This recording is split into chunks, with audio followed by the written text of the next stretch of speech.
हिंदुस्तान की GDP growth तेजी के साथ बढ़ेगी। सोने के दाम में तेजी आने की संभावना जताई जा रही है। नवंबर में जीएसटी कलेक्शन बढ़ने की संभावना है। पाकिस्तान की जीडीपी कम होने की संभावना और उधर देखिए चीन की अगर बात की जाए तो उसकी भी जीडीपी कम होने की संभावना। भारत बढ़ेगा आगे।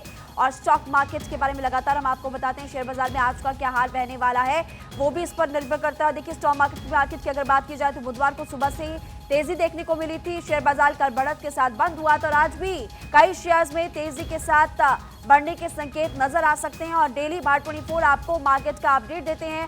और आकाश जिंदल जी हमारे साथ इस वक्त जुड़े हुए हैं, मार्केट एक्सपर्ट। आपका बार 24 पर स्वागत है। कल की अगर बात करें हम तो बुधवार को सुबह तेजी देखने को मिली थी, उसके बाद शाम तक भी जो मार्केट है वो तेजी के साथ ही बंद हुआ था, यानी कि आज भी कुछ ऐसा ही देखने को मिल सकता है। See, markets, Mahima, they are celebrating India's GDP growth.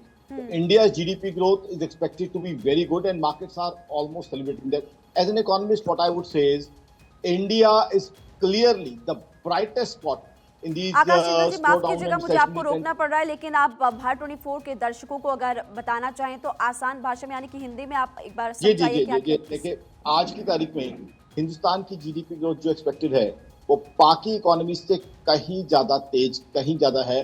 और वही चीज हमें देख रही है आज की तारीख में। देखें, अब जो इजराइल पैलेस्टीन वॉर है उसकी वजह से अमेरिका हो, यूरोप हो, सबकी जीडीपी में कुछ ना कुछ इम्पैक्ट आने की संभावना है। साथ ही साथ रशिया ऑलरेडी डाउन चल रहा है। अब जर्मनी जैसी इकोनॉमी की बात करें, 2 क्वार्टर्स जीडीपी ग्रोथ नेगेटिव रही है। कनाडा जैसी इकोनॉमी -0.2% जीडीपी ग्रोथ रही है। और पहले ही रशिया यूक्रेन वॉर का इम्पैक्ट ग्लोबल इकोनॉमी पे था। अब ये जो इजराइल पैलेस्टीन वॉर है इसका इम्पैक्ट भी ग्लोबल इकोनॉमी पे कहीं ना कहीं देखने को मिलेगा।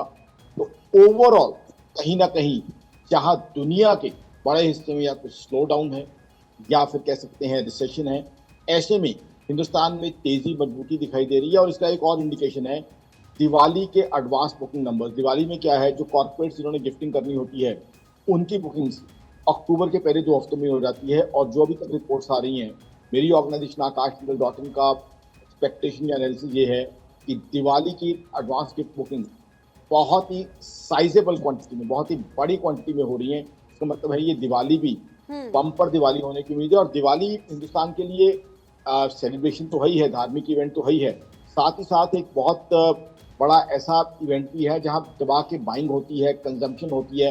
नवरात्र और दिवाली के टाइम बहुत मेजर बाइंग और कंजम्पशन होती है, शुभ माना जाता है। तो इकोनॉमी के लिए भी वो काफी बूस्टर होता है। मेरी ऑर्गेनाइजेशन आकाश.in का मानना है कि दिवाली वाला महीना जीएसटी की एक्सपेक्टेशन है कि 2 लाख करोड़ के आसपास की कलेक्शन होने की संभावना है। और उसका मतलब क्या है, उसका मतलब क्लियरली दिख रहा है कि हिंदुस्तान की इकोनॉमी बाउंस बैक कर चुकी है। हिंदुस्तान की इकोनॉमी में रेजिलियंस है। हिंदुस्तान की इकोनॉमी आज दुनिया की इकोनॉमी के सामने ये एग्जिबिट कर रही है कि जहाँ दुनिया में या तो स्लो डाउन है या रिसेशन है, वही हिंदुस्तान आकाश जिंदल जी माफ कीजिएगा, आपको रोकना पड़ रहा है। बहुत बहुत शुक्रिया।